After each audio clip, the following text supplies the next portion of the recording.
బిల్వం అంటాం, బిల్వపత్రం అంటాం. ఈ మారేడు దళాలతో లలితా పారాయణం చేసినట్లయితే శివలోక ప్రాప్తి కలుగుతుంది.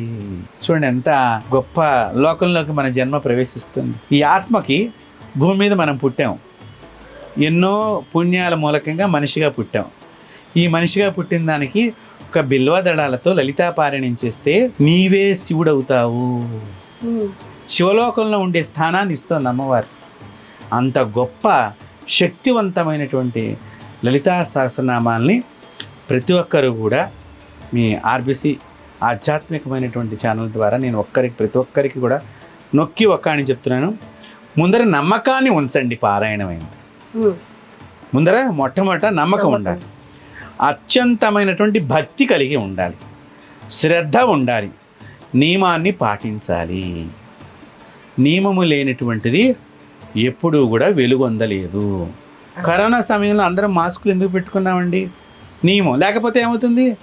ప్రమాదం మనల్ని కబళిస్తోంది. కానీ ఇక్కడ కూడా దీనికి కొన్ని నియమాలు చెప్పారు, ఎందుకు ఏమిటి అని. ఈ నియమాలని మనం ఒక గురుముఖత తెలుసుకుని చక్కని సాధన చేసినట్లయితే సాక్షాత్తు నీవే లలితవు.